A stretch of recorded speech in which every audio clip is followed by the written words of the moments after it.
കേരളത്തിന്റെ രാഷ്ട്രീയ ഭൂപടത്തിൽ പ്രവാസി മലയാളി വഹിക്കുന്ന പങ്ക് നിസ്തുലമാണ്.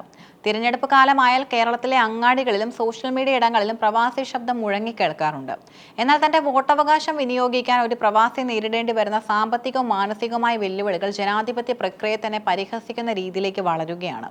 നിയമസഭാ തിരഞ്ഞെടുപ്പിൽ വോട്ട് ചെയ്യാൻ നാട്ടിലെത്തുന്ന മലയാളിക്ക് ലക്ഷങ്ങൾ ചെലവാക്കേണ്ടി വരുന്നത് കേവലം ഒരു യാത്രാ പ്രശ്നമല്ല, മറിച്ചൊരു ജനതയുടെ പൗരത്വത്തോടുള്ള വെല്ലുവിളിയാണ്. ഗൾഫ് രാജ്യങ്ങളിൽ നിന്നും കേരളത്തിലേക്കുള്ള വിമാന നിരക്ക് ഒരു സാധാരണ പ്രവാസിക്ക് ചിന്തിക്കാൻ പോലും കഴിയാത്ത ഉയരത്തിലാണ്. യുഎഇയിൽ നിന്നും മറ്റും വോട്ട് ചെയ്യാൻ എത്തുന്നവർക്ക് 4000 മുതൽ 9000 ദിർഹം വരെ ചെലവാക്കേണ്ടി വരുന്നു എന്നത് ഞെട്ടിക്കുന്ന വാസ്തവമാണ്. വിമാന കമ്പനികൾ ഈ സീസൺ ഒരു കൊള്ളയടിക്കാനുള്ള അവസരമായിട്ടാണ് കാണുന്നത്. വിദേശ രാജ്യങ്ങളിൽ കഠിനാധ്വാനം ചെയ്ത് കുടുംബം പുലർത്തുന്ന സാധാരണ തൊഴിലാളികൾക്ക് തന്റെ മാസശമ്പളത്തിന്റെ ഇരട്ടിയിലധികം തുക ഒരു വോട്ട് രേഖപ്പെടുത്താൻ വേണ്ടി മാത്രം മാറ്റിവെക്കുക എന്നതും പ്രായോഗികമല്ല.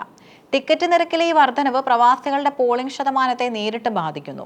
കഴിഞ്ഞ തിരഞ്ഞെടുപ്പുകളിൽ ആവേശത്തോടെ ചാർട്ടർ വിമാനങ്ങൾ എത്തിയിരുന്ന പ്രവാസികൾ ഇത്തവണ നിസ്സഹായ അവസ്ഥയിലാണ്. സാമ്പത്തിക പ്രതിസന്ധികൾക്കിടയിലും പൗരധർമ്മം നിർവഹിക്കാൻ എത്തുന്നവരുടെ കഥകൾ പ്രചോദനകരമാണ്. അജ്മാനിൽ താമസിക്കുന്ന ആശ അബ്ദുൽ ഖാദർ 1 ലക്ഷം രൂപ ചെലവാക്കിയാണ് വോട്ട് ചെയ്യാൻ എത്തിയത്.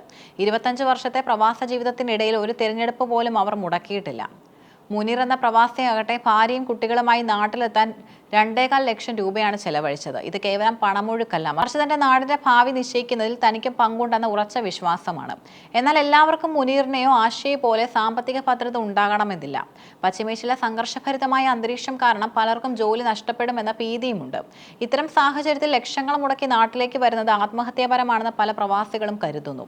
തിരഞ്ഞെടുപ്പ് സമയത്തോ ഉത്സവ സീസണുകളിലോ വിമാന കമ്പനികൾ നിരക്ക് വർദ്ധിപ്പിക്കുന്നതും പതിവാണ്. ഇതിനെതിരെ ശക്തമായ നിലപാടെടുക്കാൻ കേന്ദ്ര സംസ്ഥാന സർക്കാരുകൾക്ക് കഴിയുന്നില്ല എന്നതും ഖേദകരമാണ്. എയർ ഇന്ത്യ, എക്സ്പ്രസ് പോലുള്ള ബഡ്ജറ്റ് എയർലൈനുകൾ പോലും നിരക്ക് വർദ്ധിപ്പിക്കുമ്പോൾ പ്രവാസികൾക്ക് മറ്റു വഴികളില്ലാതാകുന്നു. പലരും നേരിട്ട് കേരളത്തിലേക്ക് വരുന്നതിന് പകരം ബംഗളൂരു വഴിയോ ചെന്നൈ വഴിയോ ടിക്കറ്റ് എടുത്ത് അവിടെ നിന്നും ബസ് മാർഗം നാട്ടിലെത്താൻ ശ്രമിക്കുന്നു. പണം ലഭിക്കാനായി മണിക്കൂറുകൾ നീളുന്ന ഈ ദുരിതയാത്ര ജനാധിപത്യത്തോടുള്ള അവരുടെ പ്രതിബദ്ധതയാണ് കാട്ടുന്നത്.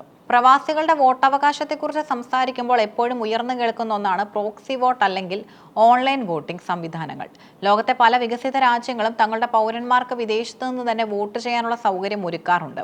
എന്നാൽ ലോകത്തിലെ ഏറ്റവും വലിയ ജനാധിപത്യ രാജ്യമായ ഇന്ത്യയിൽ വിദേശത്തുള്ള ലക്ഷക്കണക്കിന് പ്രവാസികൾക്ക് വോട്ട് ചെയ്യണമെങ്കിൽ വിമാനം കയറി നാട്ടിലെത്തണമെന്ന അവസ്ഥ മാറേണ്ടതുണ്ട്.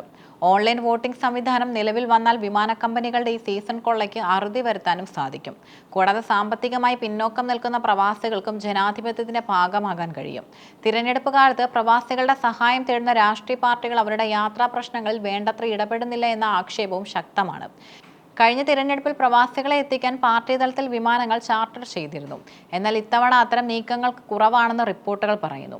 പ്രവാസികളുടെ വോട്ട് വേണം, എന്നാൽ അവരുടെ പ്രശ്നങ്ങൾ തങ്ങളുടേതല്ല എന്ന നിലപാടാണ് പലപ്പോഴും ഭരണാധികാരികൾ സ്വീകരിക്കുന്നത്. പ്രവാസി മലയാളി അയക്കുന്ന പണം കേരളത്തിന്റെ സമ്പദ് വ്യവസ്ഥയുടെ നട്ടെല്ലാണ്. എന്നാൽ ആ പ്രവാസികൾ തന്റെ നാട്ടിലെ ഭരണാധികാരിയെ തിരഞ്ഞെടുക്കാൻ ലക്ഷങ്ങൾ മുടക്കേണ്ടി വരുന്നതും ജനാധിപത്യപരമായ അനീതിയാണ്.